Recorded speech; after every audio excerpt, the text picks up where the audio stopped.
Nearly 13,000 patrols along the border, and today we give these great warriors the recognition that they have earned, and they have really earned it. The military component of our border security efforts is just the beginning. We're also how's everybody doing? How you feeling? How you feeling? What an amazing night. From a legal standpoint and military standpoint. Amazing time. Good time to be alive. And we endured and ensured that anyone who sets foot across our border illegally that's the first one. Let's try the second one. Arrested and immediately deported, or if they're really bad, they're put into prison because we don't want to ever. That's amazing, actually. Not just good. As a result, illegal border crossings have plummeted to the lowest level ever recorded in the history of our country. Think of that. The history of our country. You can all be very proud. For the past 7 months, 0 illegal aliens have been admitted to the United States of America. 0. We inherited the worst border in the history of our country, one of the worst borders, I would say, in the world. I can't imagine any border in the world being worse when they allowed 25 million people to come in. And again, many of these people are gang members. How did they allow all of that? Prisons and jails, from How dare mental institutions and insane asylums. And we got to add this one too. Some of the worst people on earth they allowed to come into our country. True. We're getting a lot of them out. We've made a big dent. And the self-deportation is something nobody talks about, but literally millions of people are self-deporting because they don't want to be captured. Once they're captured, they don't have the chance to self-deport. And they never have the chance to come back into our country. We inherited that border from an incompetent administration and turned it into the strongest border in the history of our country. So incompetent. Do you think the last in the history of our country, and in a period of 2 months, we turned it into the strongest border in the history of our president country. was incompetent? What do you guys think? A 50% drop in the amount of fentanyl coming across the border, and China's working with us very closely on bringing down the number and the amount of fentanyl that's being shipped. You know, fentanyl is very bad when you mix it with certain ingredients, but it also is very important for medicine, for anesthesias, various other things. I want people to understand that. It's not made necessarily for bad. When it's mixed with certain things, it becomes bad. And that's what's taking place in Mexico. And we've got it down to a much lower number, not satisfactory, but it will be satisfactory soon. In May, we executed the largest fentanyl bust in the history of the U.S., seizing 3 million fentanyl pills all at one time. Think of that, 3 million pills. 3 million. Amounted to billions of dollars worth of drugs. And last month, we seized another 1.7 million fentanyl pills in the state of Colorado, the poorly run state of Colorado, with a governor who's incompetent. He's not holding back. And frankly, with a governor that won't allow our wonderful Tina to come out of a jail, in a high-intensity jail, because she caught people cheating on an election, and they said she was cheating. She wasn't cheating. She went over, she looked at one of the election scams. Shouldn't Trump be able to do something about that? And honestly, because she did that, they put her in jail for 9 years. The governor of Colorado is a weak and pathetic man who was run by Tren de Aragua. The criminals from Venezuela took over sections of Colorado, and he was afraid to do anything. But he puts Tina in jail for 9 years because she caught people cheating. And when she walked over and got involved in it, they said she was cheating. She wasn't cheating. She caught people cheating on the election, 2020, along with a lot of other people that cheated on that election. You'll see that coming out more and more. But there's no doubt that America's adversaries are trafficking fentanyl into the United States, in part because they want to kill Americans. If this were a war, that would be one of the worst wars. I believe they killed, over the last 5 or 6 years, per year, 200 to 300,000 people. You hear about 100,000, which is a lot of people, but the number's much higher than that. That's been proven. And they've destroyed a lot of families. Too many. When they lose a child, or Way even too if many. their child is heavily addicted, you lose that family. The family will never be the same. Nope. That's why today I'm taking one more step to protect Americans from the scourge of deadly fentanyl flooding into our country. Trumpstein is a joke. Diane 9824 has joined the chat. Thank you, girl. Thank you, girl. Make sure you all subscribe, like, and turn on notifications so you can get messages like that from Diane 9824. Thank you so much. 200 to 300,000 people die every year. Way too many. That we know of. So we're formally classifying fentanyl as a weapon of mass destruction. But before I sign the fentanyl order, we will pin these great service members with their medals. And here today are the first 13 warriors who will receive the Mexican Border Defense Medal, which is a big deal. Huge First, deal. I'd like to ask Secretary Peckseth and Chairman Kane to say a few words. I'd like to have Tom Homan come up, please, if you would, say a few words. And I want to thank all of the people, Pam and everybody, Stephen Miller, great Stephen Miller, what a job he's doing. Yeah, seriously, what's going on? Appreciate it very much. We have so many great people here. Wasn't it supposed to be gas prices going down? No wars at all. That didn't happen. But I do want to ask Tom to say a few words also. So Tom Homan, Terry Cole, Stephen Miller, Pam Bondi, Kristi Noem, Customs and Border Patrol, Protection. Check, 1, 2. One team, one mission to get 100% check, 1, 2. Control of the southern border. You want to talk about America first, peace through strength and common sense? It all manifests in one basic phrase down there. Border security is national security. And we had the task of 100% control. And because of these men and women back here, we've achieved that. Nobody is crossing the southern border. And I want to give a big shout out to our Northern Command, General Guillot. From day one, they said, our department didn't look at the border this way before you. Joe Biden allowed an invasion of this country. Tens of millions of people, drugs, gangs, violence. And the military jumped to it on day one with our partners. But ultimately, it was incredible Americans. There's 13 up here with us today. They all represent about 2,000 people who've served at the border so far. So 25,000 Americans qualify for this Mexican National Defense Border Medal that we're announcing today. And what's cool about this medal, it was actually first given out in 1918. So we're reviving an old medal that existed, was given to men and women who defended the southern border. We found out about it. We used the exact same foundry with the exact same imagery, same color, same metal, same everything. So our men and women will be wearing that very same medal. Don Ocean High, 4225. Just saying lies. Tell me about it. What do you think, man? What's going on? Which lies are most prevalent in this conversation? Everybody subscribe, like, turn on those notifications. It helps. And we're building an amazing community over here. I love you. Thank you. Mr. Secretary, I want to echo your thanks and gratitude for the joint force. I also want to highlight General Guillot, General Nauman, and Command Sergeant Major Johnson, but also leaders at every level that came together, not just in our joint force, but in the interagency. And I want to specifically highlight our Border Patrol teammates and our Office of Air and Marine teammates, who, when I went down to the southern border and visited, were right there next to the joint force. I also want to thank not just these 13 individuals, but the joint force that was also down there and your families who poured in to make this deployment possible on the southern border. And of course, this time of the year, I'm always thinking about our currently deployed forces who are out there around the world doing our nation's business. And of course, our chat is lighting up on YouTube. Oh my gosh, I love it.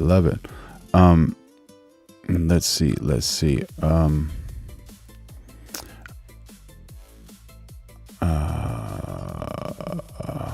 right.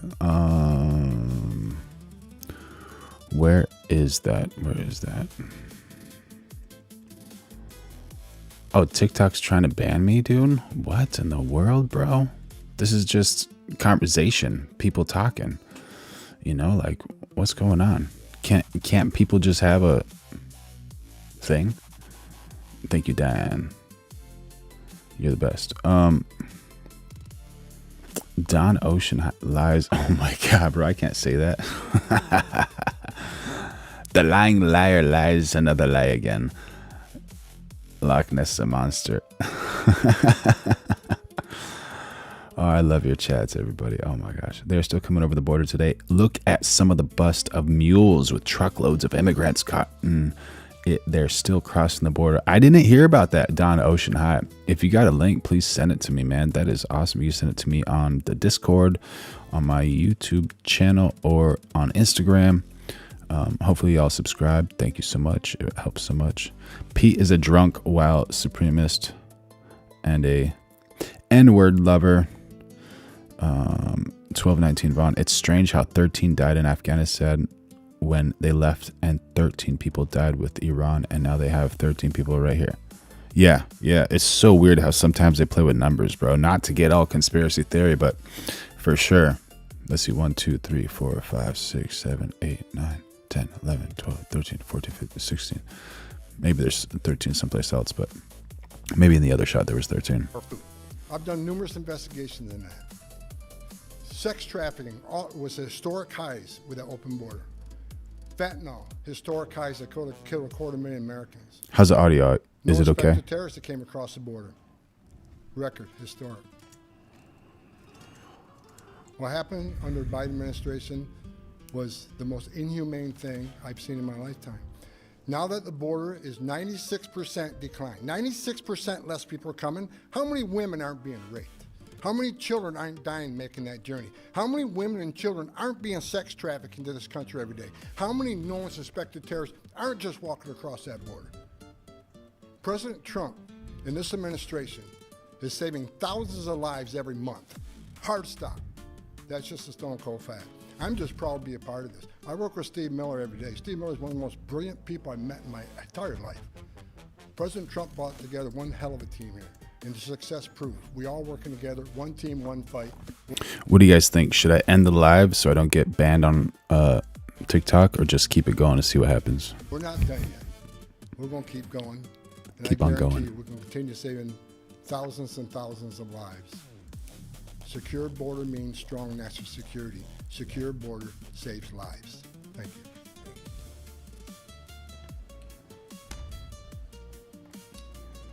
Let's do the medals, and I'll be signing this. Maybe you'll do the medals first, and then I'll sign. Okay? Please.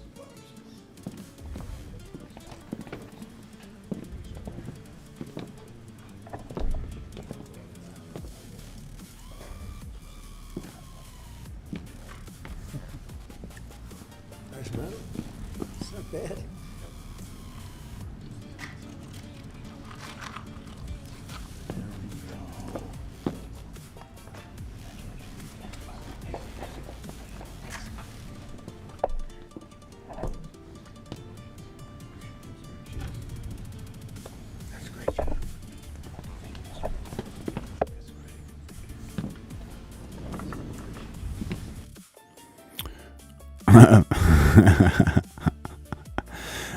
Peter has joined the chat, everybody. Peter has joined the chat. Thank you for the chat. Real Bulldog. I work serious crimes, dark web. Every P do is what. Oh. You made me say that, dude. I never heard that.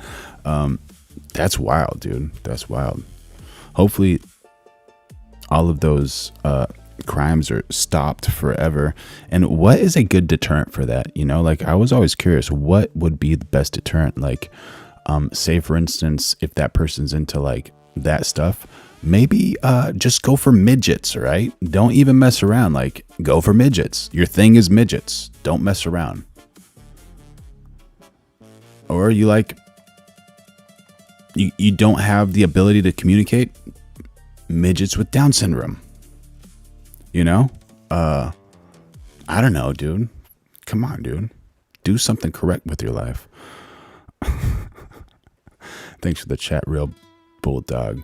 I'm just kind of hesitant to say your name because I never know what I'm saying when I say your name, man. And this is on the internet. This is live. This is wild, man.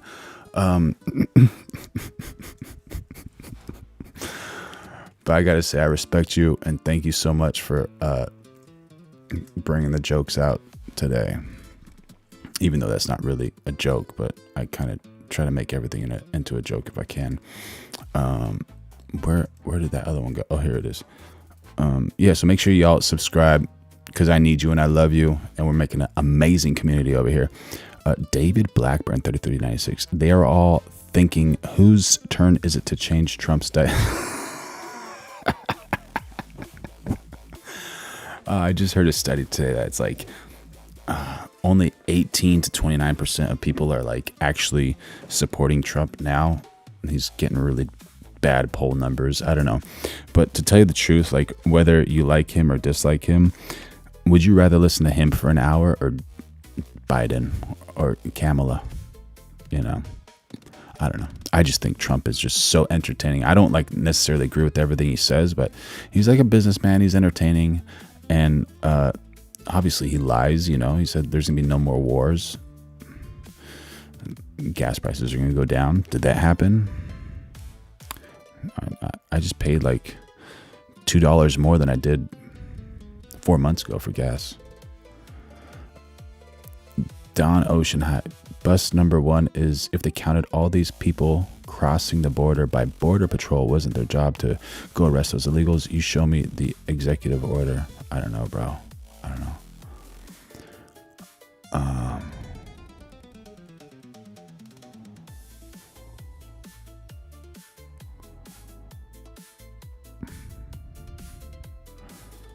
Yeah, bro. Lies on lies. Yeah, dude. This before, and the job they've done on the border is unthinkable. Okay. Mr. Limey bringing some truth to the chat tonight. Yeah, it's a he because it's a Mr. He says entertainment should not be the measure of a president. Accurate, 100% accurate. But like, if we don't have anything else, at least give us some entertainment, right? At least a little bit of entertainment. That's what I need in my life. I need some entertainment. Former YTCO, I'm not going to say that because I might get in trouble. Son extinguished of F thing at UC Berkeley while she was dying. Oh my God, bro. Selena girl. Is that true? That's a horror story. Is that like real or not real? Oh my God. Trump is unhinged. Dictator. Cow. Moo. Cow. Ard. Yeah, for sure.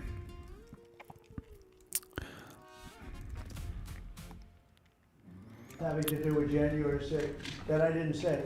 And the beautiful words that I said, right? The beautiful words. Talking about patriotism and all of It's going to get spicy after this, I'll tell you the good guys. things that I said they didn't Get ready. say that, but they put terrible words. They actually have me speaking with words that I never said, and they got caught because I believe somebody at BBC said, this is so bad, it has to be... Oh my gosh. Yeah, YTCEO Susan Wojcicki. On February 13th, 2024, Wojcicki's son. Let's see if I can do this. Here. What's my frame like? 19-year-old Marco Troper, son of former YouTube CEO Susan Wojcicki, died on February 13th, 2024 from an accidental acute mixed drug overdose in his UC Berkeley dorm. Tragically, Susan Wojcicki died 6 months later on August 9, 2020, at age 56 after a private 2-year battle with non-small cell lung cancer. Oh my God, she's battling cancer and then her son dies before her? That's like the worst nightmare in the world for a parent. Oh my God, may both of their souls rest in peace. And that fentanyl thing doesn't care who you are, you know, like that's coming from a extremely successful family, and that's the reason truth is so important, man. Just hurt an innocent person. I don't know if he's innocent or not. I don't know anything about him, but still, like 19 years old, that's way too young to move on from this experience. Because a lot of people want to see it, the reclassification, because it leads to tremendous amounts of research that can't Thank be you, Real done Bulldog. unless you reclassify. So we are looking at that very strongly. Don't get me in trouble, bro. Mr. President, is it true that the reports that you rebuked the Israeli Prime Minister? Are the reports that you rebuked the Israeli Prime Minister for the hit on the Hamas general true? And is Israel undermining your efforts to be a peacemaker? No, Israel and I have gotten along very well.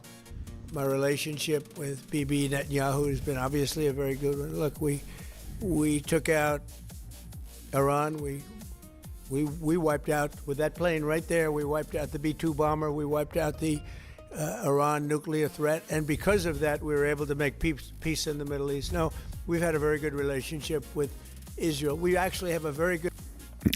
Loki, P2Q, I thought it was hilarious when he told the European countries, well, you're going to have to fend for yourselves.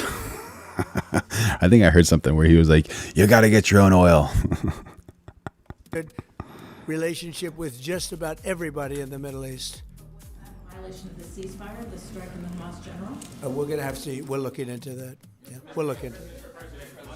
On the Syria ambush of U.S. forces, do you still have confidence in the Syrian president? I do. I mean, this had nothing to do with him. This is a part of Syria that they really don't have much control over.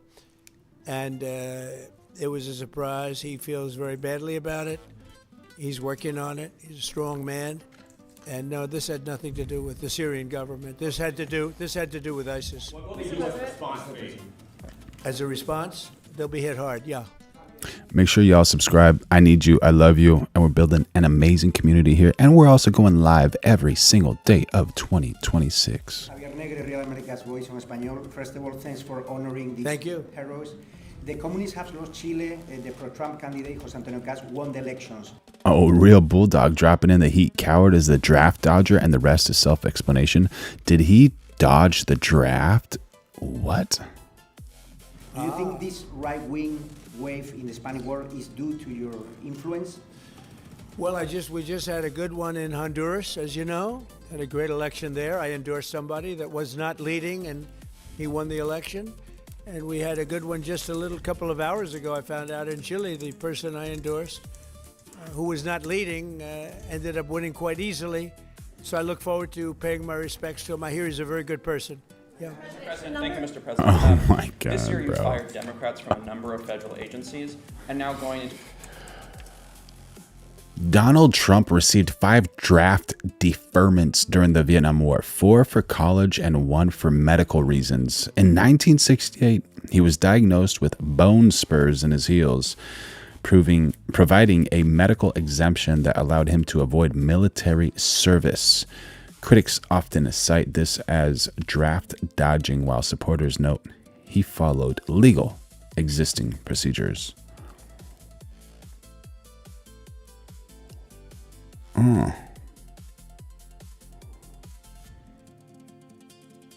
He has stated that those who served are braver, and he felt a little guilty about not serving, while also saying he has done other things to contribute, according to a Washington Post video. 2026, there are some key regulators like the... To put anybody in office having to do with U.S. attorneys or having to do with judges. In other words, if you have one, not two, you don't need two, just one. If you have one Democrat senator, where we have a lot of them, you have one Democrat senator in a state, it is not possible to appoint because of... Did you know the United States is the only country in the world who gives foreign aid? Like, no other countries do that at all. They don't take their hardworking citizens' tax dollars and send it to Somalia for research on how to develop sandals or whatever they're doing, like behind the back basket weaving. A little weird. What about having our taxpayer dollars help with education, or like literally help with education or housing, or, you know, some of those things like what happened to Susan's son, like to make sure that stuff doesn't happen. Blue slips. A judge, it's not possible to appoint a U.S. attorney. You see that happening. And I think it's a disgrace. I think blue slips are a disgrace. They've long since, they should not be relevant anymore. This is a different world than it was 15, 20 years ago. You know, that was a gentleman and gentlewoman world. This is a little bit different, unfortunately. Yeah, please. Mr. President, what do you want to see Congress do this week as it relates to health care and the expiring ACA? Yeah, that's a good question. I'd like to. Which keywords are gonna get me flagged, bro? I gotta take those keywords out of the live. See the people. Is Barry in the chat? Barry, I got a video for you, bro, and I've been saving it. So if you're in the chat, I gotta let you know, man. This video is hilarious. Get the money. I'd like to see all of the money that's going to the Democrat. Well, that or knock out the filibuster. If you knocked out the filibuster, it would all go away. But we have a few people that wouldn't do that. It's crazy. Look, we should knock out the filibuster. And if you did that, we'd get voter ID. You'd have no mail-in voting. All things that make our elections dishonest. And you'd get a lot of other things. Oh, bringing the heat. What? Davy Buey. His sons bought millions in oil. Did you guys see that little meeting he had with all the oil dudes, ExxonMobil and all that stuff? Tucker Carlson was actually invited to that meeting, and he was like, it was just so weird. Like, I was looking at the ExxonMobil people, and they're like kind of not happy that they're there. So wild. So wild. Things having not even to do with voting. Yeah, Von Watkins. I've heard so much about that. Like, what for, man? What for? What's going on? What is actually going on? But Republicans should knock out the filibuster, and we should approve a lot of things. You wouldn't have January 30th looming because you have the 30th of January looming. You know that, right? And if we knocked out the filibuster, it would be just a simple approval. But you have some Republicans, they're unable to explain why.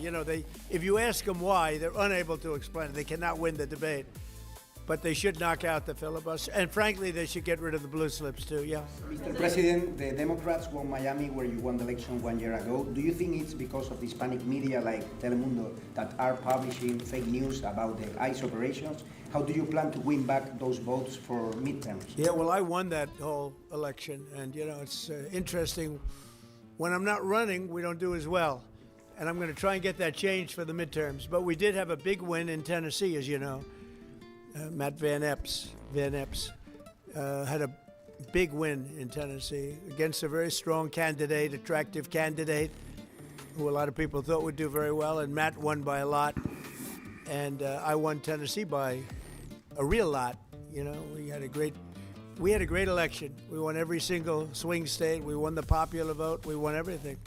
And there's a thing that they have now. Districts. Abidel Latifa Saad, how you doing?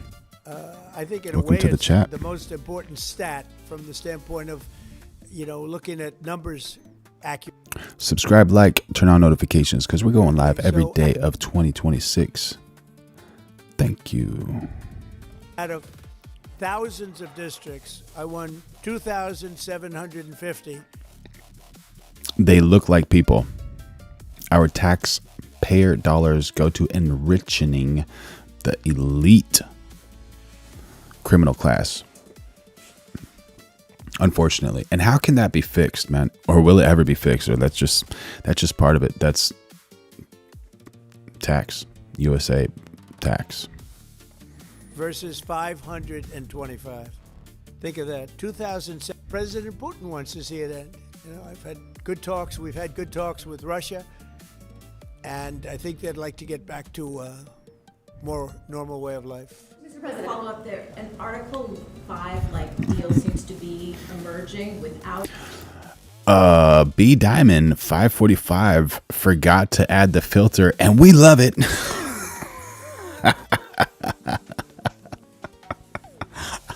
Oh my gosh. Oh man. NATO membership for Ukraine. If such a security guarantee is offered, what incentive is there for Ukraine to give up any sort of territory? Well, look, you have, they've already lost the territory, That's actually a serious statement, Loki, because, Loki says, I am individual that advocates for generational welfare, but to each his own. I'm all for generational wealth. Yeah, that makes sense. But at what point are you enabling people to, not want to pursue their dreams or be healthy or to work or to exercise or to make a life for themselves? if they're receiving, welfare and not really working for it, then. But on the other hand, like if they came across rough times and bad situations, Lord forbid, and they need help, yeah, of course, like that's a great idea to help them get back on their feet and do all those types of things and have an easier life, right? We're going to try to get it done. We're making progress. It's more difficult than anybody could have thought. I would have said that. Oh, sorry, Loki, I just read your next quote. Half of the wars that I got settled, some were going for over 30 years, that half of them should have been more difficult, and they actually haven't been. There's a lot of dislike between the two. Yeah, Brenda Lee, 75, 73. I don't know. Like, once you get involved in, like, this realm of politics and those types of things, you know what they say? You don't ever want to hold a very slippery, mossy, heavy rock over your head because it's slippery. You might hurt yourself. So, yeah, that's wild. I don't know what to say about that. Leaders, you know that. And so it probably makes it a little bit tough. You've spoken directly to Putin. Have you recently spoken directly to Putin? Yeah, I have. On Syria, Mr. President, on the U.S. troops killed in Syria over the weekend, why do we have troops in Syria? Because we're trying to make sure that there's going to be and remain peace in the Middle East, and Syria is a big part of it. The new leader is a strong person, and that's what you need. This is a rough part of the world, and it's been amazing what's taken place in Syria. We got rid of Assad, we got rid of other people that were really bad people and that were in the way of Baron Trump is too tall for the army. We have legitimate peace in the Middle East, first time in 3,000 years, and we have 59 countries backing it. Oh my gosh. And yeah, maybe. We'll see what happens with Hamas. We'll see what happens with Hezbollah. But regardless, I mean, we have countries that want to go in and clean that out if we want them to do it. But they said, in the case of Hamas, they said that they're going to disarm, and we're going to find out whether or not that's true. Hezbollah in Lebanon has been a problem. We'll see what happens there. But there is legitimate, large-scale peace in the Middle East. And if there weren't, we wouldn't have been able to make all of those deals that we've made with the various countries. They would have never been able to do that. If, for instance, if we didn't... All right, chat, serious question. What's going to happen with the war and all these types of things and where we are and how we are? This is so wild. I hope only the best, the Lord is in control, but, not to worry anyone, but it's a pretty significant time in our lives. With that, and more countries are coming into it. They're already in, but they'll send any number of troops that I ask them to send. Oh my goodness. Maximus Alexander has joined the chat. Make sure y'all subscribe and like, because you get messages like this. When a man or country lose their integrity, no one's gonna believe nor trust them. Once you lose your integrity, you're nothing.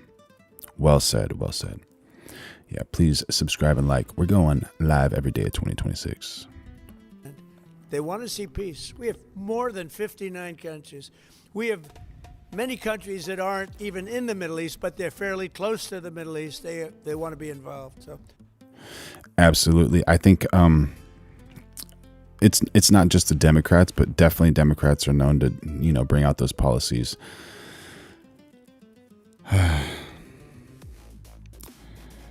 Yeah, it's so hard to answer that question, but some Democrats just create these policies to inhibit production or success. It's wild. It's wild. Very long and very good talks. And again, I think things are going along pretty well. 27,000 soldiers were killed last month. Shouldn't happen. 1219 Vaughn. I think I need to show you this video. I got two spicy videos. This next one's for Vaughn. Never ever started, but it did, and we're trying to get it solved. That was Biden's situation. We're trying to get it done, and I think we're closer now. And they will tell you that they're closer now. We had numerous conversations with President Putin of Russia. And I think we're closer now than we have been ever. And we'll see what we can do. We want to save a lot of lives. We sell equipment to NATO. We don't spend any money, but we do want to see if we can save a lot of lives. That's a good thing. Saving a lot of lives. I hope so, man. May the Lord be with you, Trump, so you can save a lot of lives, get us out of this war, and just let life go on as normal, if that's even possible, honestly. Do you think? Yeah, so here's a spicy one for y'all. This one's I had to stop the TikTok live stream.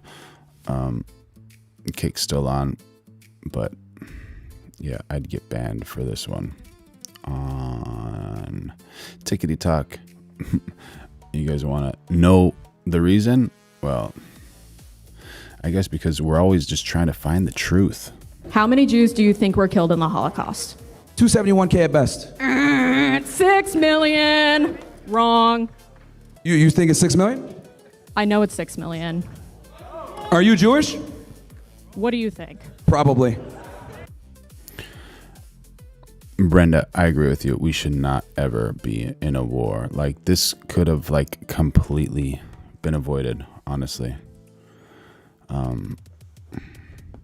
But also, like, what do I know? What do you know?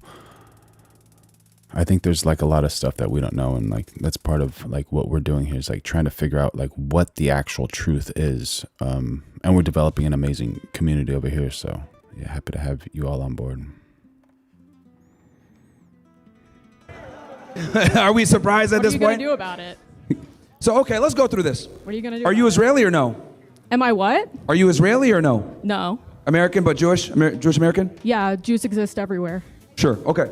So, do you think that Israel did a genocide?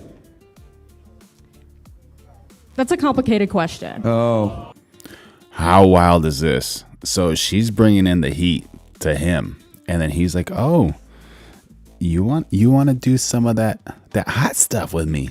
You want to make this conversation spicy? All right, let's see what happens." I think, yes, there is some statistical data to back that up, but I also think that, playing devil's advocate, Netanyahu's not really doing a good job of what he wants to do. Okay. He's an idiot. So I knew it. She's pro-Israel. Okay, great. So that's fine. So let's go through this, right? You asked me about the Holocaust. 6 million, blah, blah, blah. You think it's 6 million. Israel was formed as a reaction to the Holocaust. What was that? Israel, as a nation, was formed reactionary to the Holocaust. They use that excuse, but it was actually formulated before that. But that's fine. Well, let's go through with this Holocaust thing, and then you're Google asking it. me about this. John Cashin has entered the chat. Trump and Hegseth are murdering war criminals and should be in prison for the term of their natural lives. Strong statement. And what would happen after that? Do you think the world would be a better place? Hopefully, right? There. So let me ask you this. So I think everybody here, besides yourself and a bunch of people here, would agree that what we saw over the past couple of years was actually a genocide. Netanyahu, Yoav Gallant, they have warrants out for their arrest. B'Tselem, which is a human rights organization based out of Israel itself, said it was a genocide. Almost every genocide expert pretty much agrees that what happened in Gaza was a genocide by definition because it's the extermination of a people in whole or in part, okay? And we witnessed it. Hold on, let me finish my point. We not only did we see that. Hold on, one sec, Jew. Hold on. Not just part of it, an entire group. No. Where do you think He just dropped the J word right in front of her, and she's let it roll off. It's wild. It's so wild. But this argument is so strong, absolutely strong. half of the entire world's Jews are supposed to go? Let me finish my point, and because you asked me a question, I'm trying to answer it for you, okay? What your opinion really on it is irrelevant because genocide experts have all agreed that what happened and every human rights organization has agreed that what happened in Gaza over the past couple of years was a genocide. What do you guys think, chat? Do you guys agree with all of these professionals who believe that? And what about we don't even talk about this and just stop all of that and Figure it out, man. Figure it out. All right, Charlie says it is not a genocide. Please let me know what you believe and the reason you believe that. Okay? Which human rights organization? Now, the Israeli government and yourself will deny that it's a genocide. Fine, no problem. I'm not like working with the Israeli government or anything. Like, I'm what do saying want you me to and the do? Israeli government, like you agree, you have What do you their want me to do agreement about it? where you would not classify it as a genocide, which is fine. But we witnessed in 1080p, in 4K in some ways, them bombing and killing kids for damn near 2 years. And they sit there and they tell you it's not a genocide. Well, let me ask you this then. If they could deny a genocide in 2023 all the way to 2026 with 1080p footage, what makes you think they won't lie about a tragic event from World War II from which they derive their victim narrative, they derive a lot of Hollywood movies, they derive their entire identity around? You don't think they'll lie about that? Man, what a tough statement, and also a very, very peculiar route to reasoning and truth and integrity and honesty.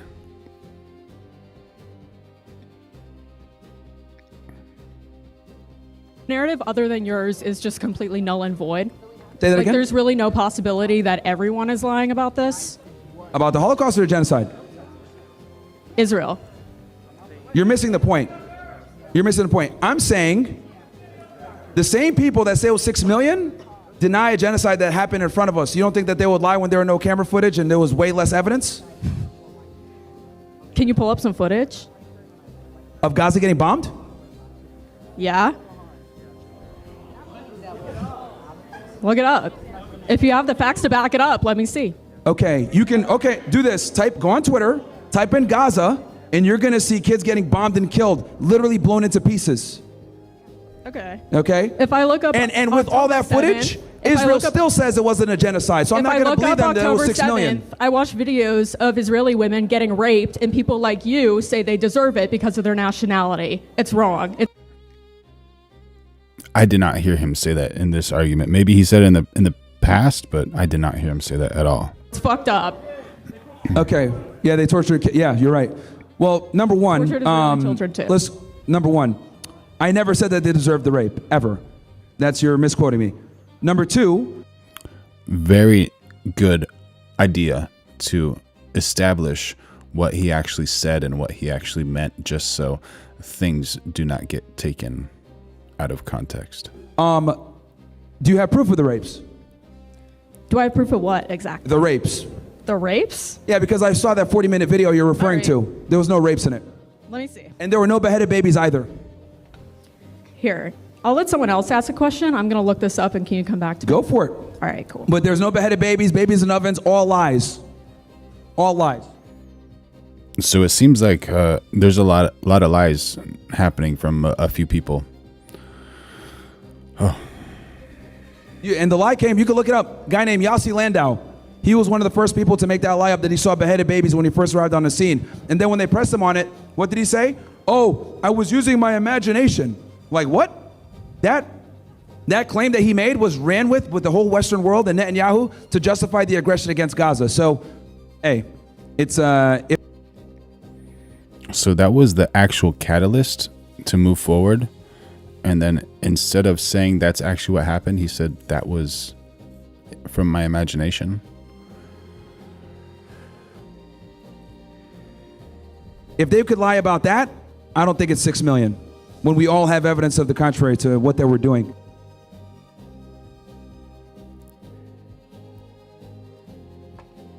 So wild. So wild.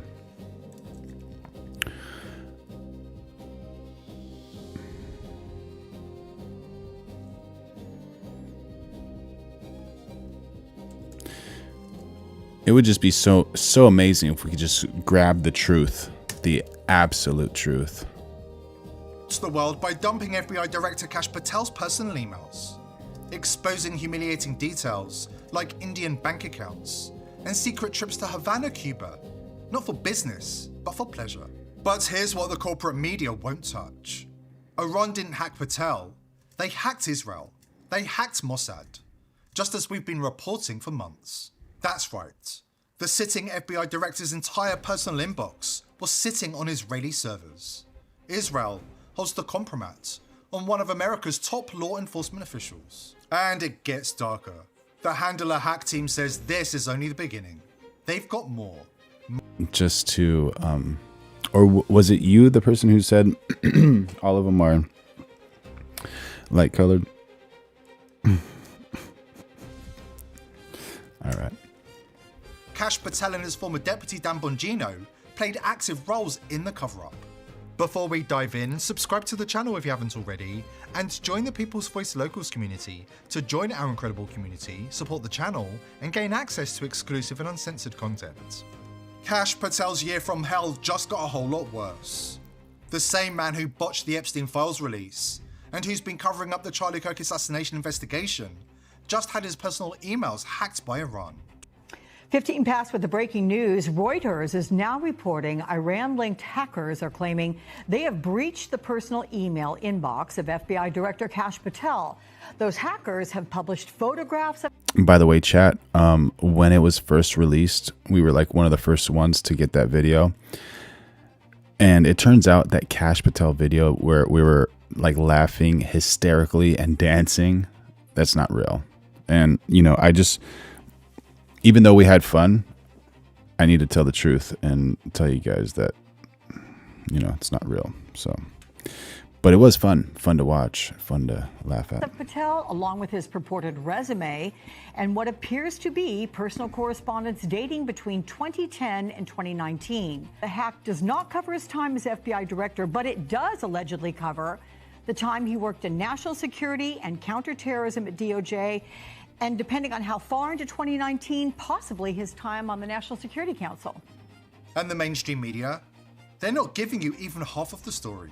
This is just coming out. FBI Director Kash Patel has had his personal accounts leaked by the Iranian hacking group Honduras. They've posted these different photos of him, as well as his resume and emails. They just posted this online. Today, once again, the world witnessed the collapse of America's so-called security legends. While the FBI proudly seized our domains and immediately announced a $10 million reward for the heads of the Honduras hack members, we decided to respond to this ridiculous show in a way that will be remembered forever. Kash Patel, the current head of the FBI, who once saw his name displayed with pride on the agency's headquarters, will now find his name among the list of successfully hacked victims. All personal and confidential information of Kash Patel, including emails, conversations, documents, and even classified files, is now available for public download. This is the security that the US government boasts about. This is the cyber giant that thinks threats and bribes can silence the voice of the resistance. To the whole world, we declare the FBI is just a name, and behind this name, there is no real security. If your director can be compromised this easily, what do you expect from your lower level employees? Keep in mind, a while back, they also hacked the phone of the former Prime Minister of Israel, Ehud Barak. This is him in Jeffrey Epstein's Manhattan apartment. The people are rising up, demanding answers.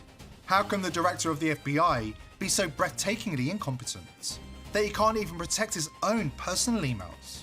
Kash Patel. Just want to let you know, we're streaming every day of 2026, so please subscribe, like, turn on notifications. And just to give you some clarity, Chris Fogeley, Restream bot. So what we do is we have like a collection of chats from different like social networks and stuff, and they all are collected together. So if you see Restream bot 4225, then after that you'll see like an @ sign or like YouTube @ something. So after that @ sign, that is the user's handle, just so you know. And Restream bot will like restream everything from one channel to another channel and vice versa, so everyone can communicate together, because we're trying to build an amazing community here. All right, y'all. The American people want to know, how does it feel to be a cuck for Israel? Do you guys agree with that? Is Kash actually one of those for... Just quickly, if Kash Patel had been running things through VP.net, foreign adversaries wouldn't have stood a chance. This is the world we live in now. The internet is their new battleground. Emails, and reveals the explosive information they're still holding on to. We have penetrated deeper than anyone realized. Not just surface systems, not just infrastructure. This was personal. Entire mailboxes, decades of correspondence. Not only regional actors, but individuals embedded at the highest levels of power in the United States. Names you would recognize instantly if I said them, which I won't, not yet. At first, I thought it was a trick, fabrication, a plant designed to mislead us. But the volume, the consistency, the metadata, you can't fake that at this scale. Not terabytes of it. Not with that level of continuity. Israel, what they had, what they were sitting on, it wasn't just intelligence, it was leverage. Complete psychological profiles, travel records, private habits, financial anomalies, personal weaknesses cataloged with clinical precision. Not just politicians, judges, media figures, donors, gatekeepers. You start to understand something very quickly when you... DG47, I think you might be accurate there. I don't know for sure, but you might be. You see it all laid out like that. Power doesn't move the way people think it does. It's not ideology, it's not loyalty, it's pressure. And then there were the emails. But these emails expose far more than simple leverage. They reveal an entire network of potentially compromised politicians, powerful figures whose dirty secrets are now sitting in the hands of foreign adversaries, pulling puppet strings in Congress and the White House. All right, quick update. So,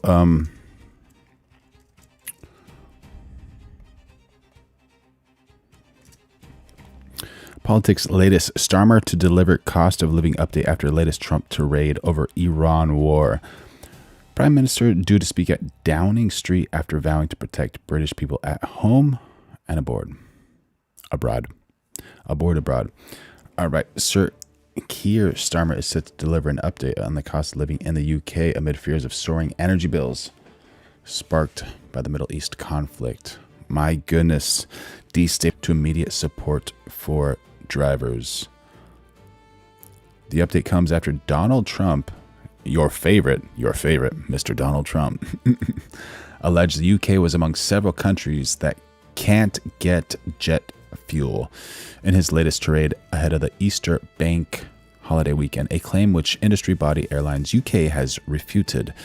The US president claimed on his Truth Social platform that Britain and other countries that did not take part in strikes against Iran should secure the Strait of Hormuz themselves. Since fighting began, oil prices have soared in response to Tehran's block on tankers passing through the strait.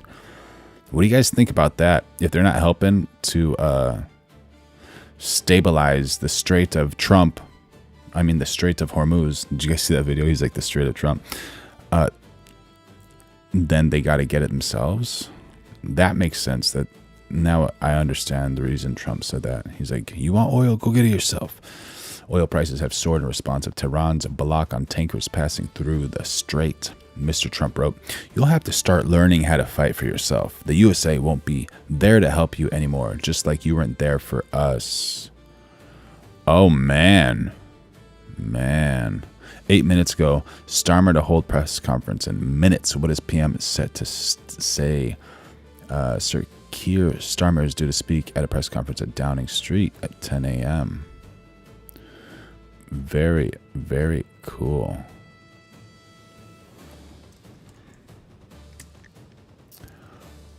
I was on the wrong page. Amateur hour. Goodness gracious, sorry y'all. You notice patterns when you read enough of them. Certain phrases, strange repetitions, language that feels coded, innocent on the surface. But when you cross-reference it across different threads, different years, different people, it stops looking innocent. Some of the younger analysts joked about it, called them FBI code words, pizza, parties, travel arrangements that didn't make sense. It sounded... Judge blocks Trump White House ballroom project for now administration appeals. What are the key points? A federal judge in Washington temporarily blocked the construction of a $400 million White House ballroom. The Trump administration appealed the order. President Donald Trump has heavily touted the 90,000 square foot project, which would stand on the site of the now demolished East Wing. District Court Judge Richard Leon's order ruled in favor of the National Trust for Historic Preservation, which had sued Trump over the project.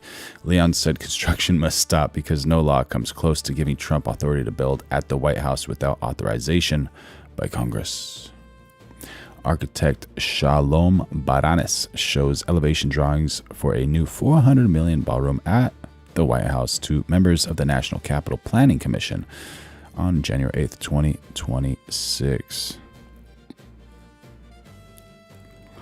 A federal judge in Washington on Tuesday blocked for now construction. All right.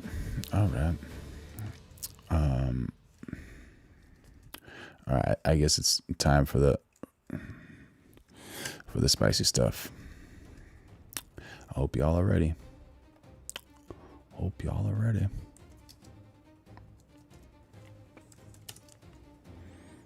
About what might have actually happened. Let's just dive into it. And then at the end, probably halfway through, probably all throughout, I'll show you what I built, which is the Epstein tracker that you are watching at the start of this presentation. It's a banger. And I'll give you some updates on web and all of that. But first, I want, and I think one in 2004 as well, that mentioned some really weird stuff related to 9/11. Shortly after 9/11, she was getting weird messages with just weird wording. But the really striking one came January of 2003. Subject, the Shadow Commission invitation. It came from Ed to Ghislaine Maxwell. Quote, any interest in being on the Shadow Commission on 9/11? The membership list is secret. Rough cut at edwardjepstein.com/pieces.htm. Let me know. Regards, Ed Epstein.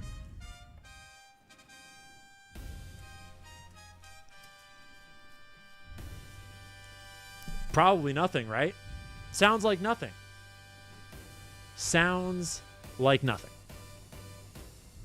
Can't imagine why someone like Ghislaine Maxwell would be receiving an invitation to the Shadow Commission on 9/11. Remember, this is when they are putting together secondary reporting on 9/11, when people are calling for more answers, when people want independent investigations. Who is Edward J. Epstein? Was born in New York City. He received his BA at Cornell University and his PhD at Harvard University, and he taught political science at MIT, and UCLA, where he was a Regents Professor of Government. He was a staff writer for The New Yorker and a columnist for Manhattan Inc. and Slate. And so when people found this, the first question everyone started asking is, what's the Shadow Commission? What would this be doing? And I think the obvious answer. And no, Edward J. Epstein, an author and journalist, is not related to Jeffrey Epstein, the convicted S3 ex-offender and financier. Allegedly, but they have the same last name. The presumable answer would be covering something up. Seeing as the membership list is secret, seeing as it's called a Shadow Commission, our theory has to account for this. DG47 Arms has joined the chat. Oh, they are related. This is Building 7. If you don't know, it was not struck by a plane. It was not struck by a hijacker. It was hit by some incident. Piercing the Veil 7749. Thank you for joining in on the chat. Covering up the removal of all nukes from Israel. Like they have nukes in Israel, or what are you talking about? Would like to know more and just so y'all know, we're going live every day in 2026. So subscribe and turn on notifications if you want. Dental debris, and there was some minor structural fires on one of the floors up high. It decided to control demolition itself, or Larry Silverstein decided to pull it, one or the other. We're not entirely clear on which came first, the Silverstein or the egg. But obviously, it wasn't just Building 7 that collapsed into its footprint. All three towers collapsed directly into their footprint at free fall speeds, at accelerating speeds, at speeds that only occur in controlled demolitions. All of the concrete was pulverized to dust and ejected outwards as though thrown by explosives. This does not happen when towers collapse. They came up with an entire commission organized by NIST, entirely controlled, that omitted all of the most obvious suspicious evidence that we're going to go over today and focused in on a bizarre, complex, theoretical physics answer that was very much theoretical and has never been shown to exist in any other circumstance, entirely made up, that some very convenient sheathing of the core and melting of the steel under strange heat and temperature conditions just caused it to go despite the fact that steel construction towers like these that were built decades earlier have been bombed to pieces. There's a famous one in Warsaw, Poland that survived all of World War II. It was bombed so much that it was basically just the steel frame, all mangled up, that was left standing after the war. It never collapsed. It certainly did not collapse in on itself. And so when you see a thing that is physically impossible, at least by the accepted narrative, you have to look for other evidence. Hey, Zerka, thank you for joining in on the chat. And if there was no other evidence, then yeah, maybe you'd have to find a way to make the theory work. But in this case, there's so... I don't know, Stephanie. Maybe he's working on that false gold. Some of that false gold. much other evidence of a so much more obvious and likely theory that was just covered up, that just was not reported on. And so last, we'll watch the famous BBC report that was shelved, obviously, because the BBC on the day of 9/11 reported that the World Trade Center Building 7, the one not struck by a plane, the one that there'd be no reason it would ever collapse, that building, the BBC reported that it had collapsed 20 minutes before it collapsed. And they actually literally aired a segment where the woman was saying that Building 7 had collapsed while it was standing in the background.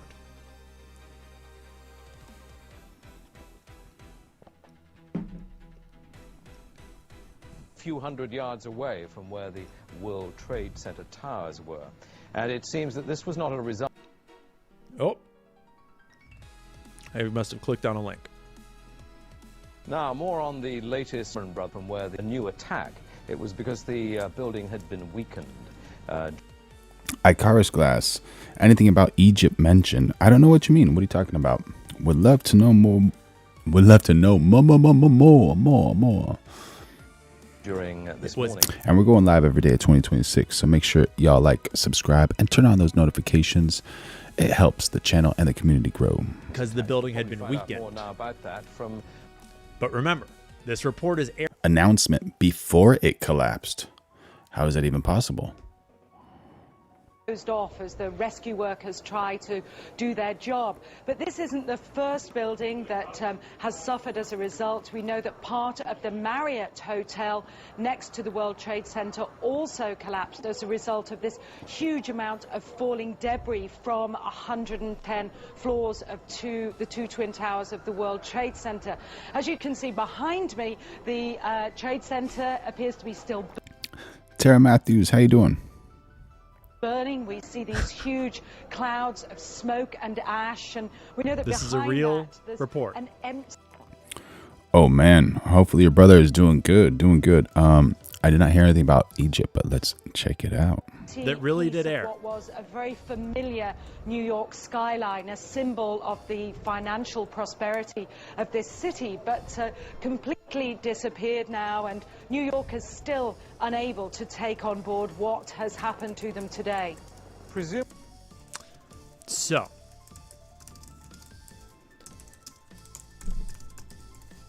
we could do many shows, and we probably will, about how ridiculous the mainstream narrative is. About how insane it is to suggest that these terrorists with box cutters hijacked these planes and flew them into the tower. Happy to know you're doing well, Tara. Given their flight records, their flight logs, their flight training history, how horrible of pilots they were. They managed to do a crazy flight right into the side of the Pentagon, right into Donald Rumsfeld. So yeah, there are some very recent real developments involving Egypt. Allegedly, this isn't 100% accurate, but within the last 24 to 72 hours, it's supposed to be clean and factual, but Egypt is actively trying to stop escalation. Egypt is offering to host talks about Iran, communicating with multiple sides to push ceasefire efforts. Egypt is positioning itself as a neutral mediator again, which is good news. Good news for you and your brother and your family. Great. Hopefully he is safe. Egypt just joined a new geopolitical bloc. Egypt met with Pakistan, Saudi Arabia, and Turkey, and the goal is to de-escalate the war, form a new regional alliance structure. That's amazing. This is important. A new middle power coalition may be forming outside U.S., Israel, Iran influence. Egypt is feeling economic pressure from the war. This is happening right now, cutting fuel use, slowing national projects, raising prices, even forcing early businesses shutdowns to save energy. So the war is already hitting Egypt hard, even without direct fighting. I think a lot of people are getting affected by it. Don't even make me say it, man. What does this remind me of? 2020? Oh, man. Does it remind you guys of 2020 for some reason? You know. But don't let it get you down. Egypt is still the key Gaza gatekeeper. Rafah crossing Egypt-Gaza border. Open partially, used for limited evacuations plus aid coordination. Egypt controls one of the most critical choke points in the entire conflict. So it depends on where your brother actually is.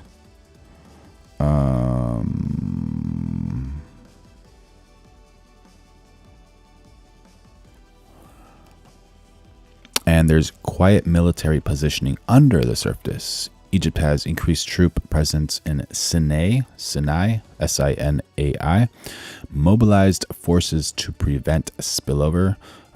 They are preparing defensively just in case things spread. What Egypt is really doing is trying to avoid the war. They don't want conflict spilling into Sinai. Where is Sinai?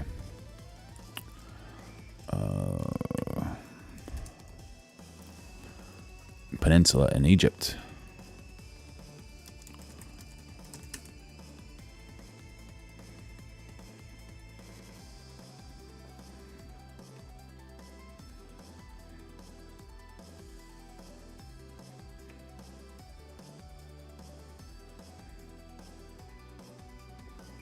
Do you guys see this?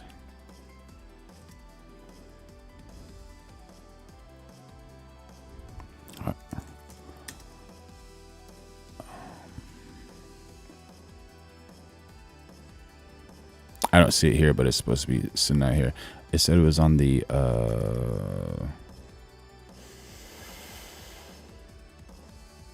which part is that?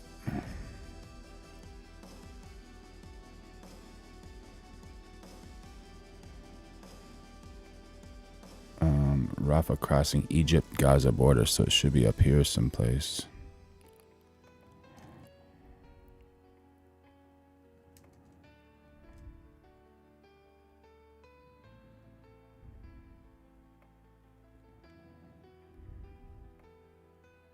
Oh, here's North Sinai. So I guess there's troops coming here in this area just to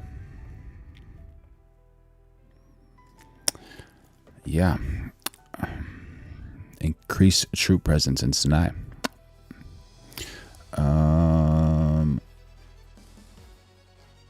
So Egypt is playing a three-sided balancing game: avoid war, maintain relations, keep ties with U.S., Israel, Arab world, and control Gaza pressure, refuses mass refugee influx, controls border tightly. Yeah, it's a little weird for them. Like, if they allow the refugees in, are they gonna go ahead and try to attack Egypt because the refugees went there? Egypt is not directly fighting, but is deeply involved right now as a mediator, economic pressure point. Egypt doesn't want war, but it's sitting right next to it and getting pulled in anyway. Allegedly. Secret little budget office. They managed to collapse 3 towers in New York, impossibly. They managed to drop their passports out of the burning planes, out of the exploding rubble of the towers, to be found. Thank you, Icarus. Hopefully all is well with you and your family. Happy to have you on board. We're going live every day at 20:26, so make sure y'all like, subscribe, turn on notifications. Subscribe because I love you, and everybody loves you. The Lord loves you, and wishing you all the best. In the streets, the lead hijacker managed to leave an entire suitcase dossier with all of the hijackers' photos and names in the airport, just for fun, just so that authorities could find all the names of these Muslim hijackers. Because it was very important that Mohammed Atta just leave all that important documentation lying out there so the authorities could find it right away. And so that that very day, Donald Rumsfeld could start talking about targeting Afghanistan.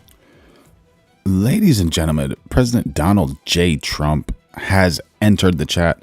He says, Gaza is my new beachfront hotel spot in Israel. Hearts all over his smiling face. President Donald J. Trump, happy to have you in the chat. You might get some words thrown at you in the chat, but just know the Lord loves you. Your family loves you. He could actually start passing notes that are documented, asking if they had enough evidence to hit Saddam on day one, despite none of the hijackers being Iraqi, having anything to do with Iraq, ever being no connections to Iraq. They were all Saudi Arabian for the most part, a couple from Egypt. They weren't from Afghanistan. Just little details like that. So the main story is riddled with holes. So many more holes than we just mentioned briefly. But the real story is well documented. It was just covered up. And in fact, the fact that it was covered up, the fact that none of it was mentioned by the 9/11 Commission or in the NIST report, that all of this stuff that we're about to talk about was somehow avoided, that fact alone should be enough to make you wonder what exactly was the Shadow Commission. And what exactly did they shadow? Who was on this secret membership list? Everything I'm about to show you is primary source files that have been thoroughly reported on by many, many, many independent journalists before me.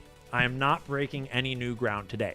I am just threading together the most obvious and likely explanation for what actually happened on 9/11. And the most obvious and likely explanation is that it was an Israeli operation. It was an Israeli false flag. Based on the evidence, that is very much the only possible explanation that I have ever seen evidenced. Because someone had to plant bombs in those towers. For them to come down in that way, someone had to plant bombs. That's a controlled demolition. Okay? Beyond that, they got caught. They got caught and arrested. Most of the CIA that was involved in the case and in the reporting, most of them thought that that Israel was in some way involved in the attack, and that's documented. Many of the FBI agents thought that Israel was directly involved in the attack, and that is documented. All covered up, never reported on by most of the mainstream news, but it's documented, and we're about to go over all of it. Also, the largest foreign spy ring targeting America in possibly our entire history, at least since the Cold War.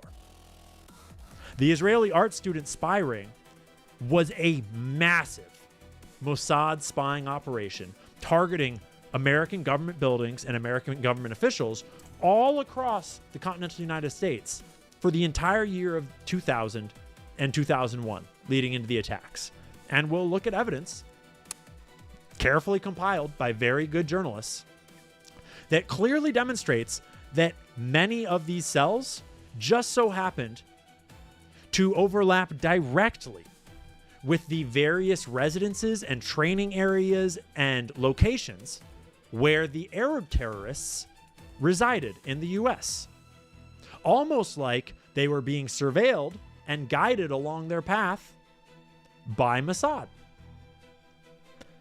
We'll look at the evidence of how American comms were compromised and being surveilled and tapped by Israel on the way to this attack. And we'll look at some of the people that didn't show up to work that day. Some of the people that profited handsomely. Some of the people that seemed to know in advance that something was going down. This is going to be a cursory and initial pass on all of this. To truly do this story justice, we're going to need a whole series, and we're going to do it. In fact, to truly do this story justice, we're going to need web. And I'm going to plug it real quick because web is down, and some of you might have been wondering why. And it's because web is getting ready for production launch, and there's a couple of key features that we have to take some time to prepare.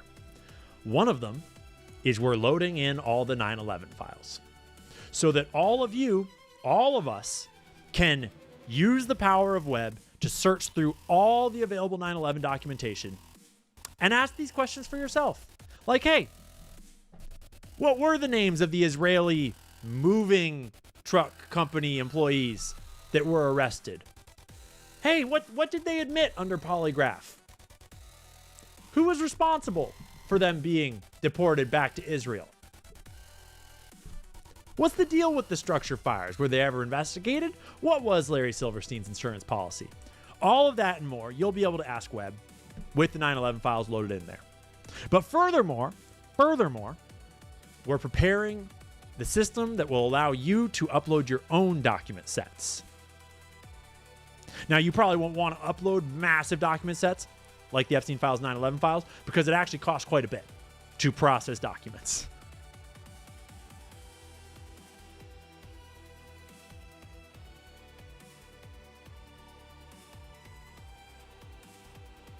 I've spent thousands and thousands and thousands of dollars processing all these documents for all of us to read. And I don't regret a goddamn single page of it. But all of that is prepping with web. Not to mention this super freaking cool Epstein tracker that I've just been vibe coding myself today. All that and more coming at you soon.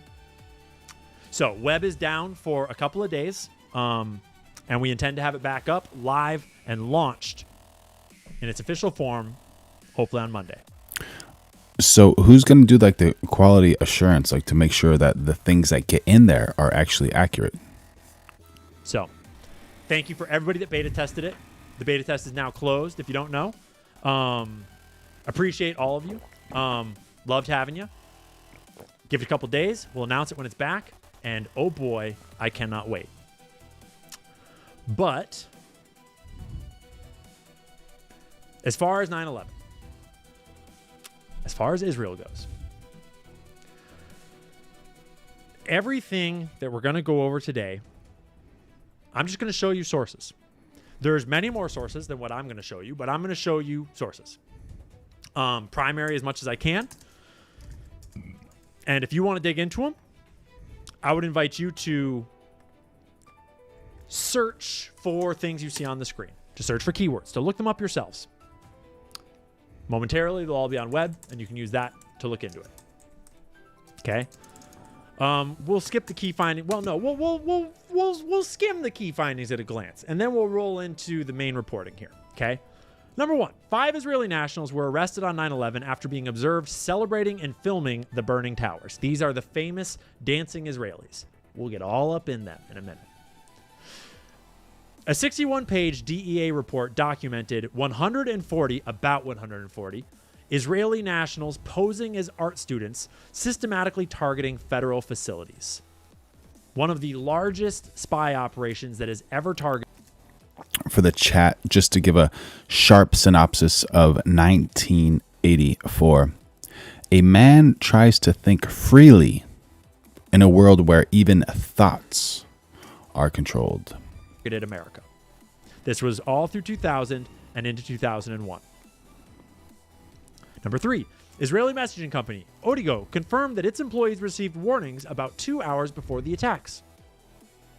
Number 4, Israeli companies Amdocs and Converse, Infosys, had deep access to U.S. telecommunications and law enforcement wiretapping systems, as in Israel built a back door into the U.S. wiretapping systems that they sold us.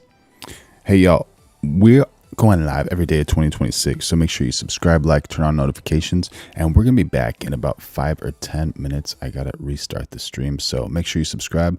I love you. The Lord loves you. Take care of yourself. Follow your dreams.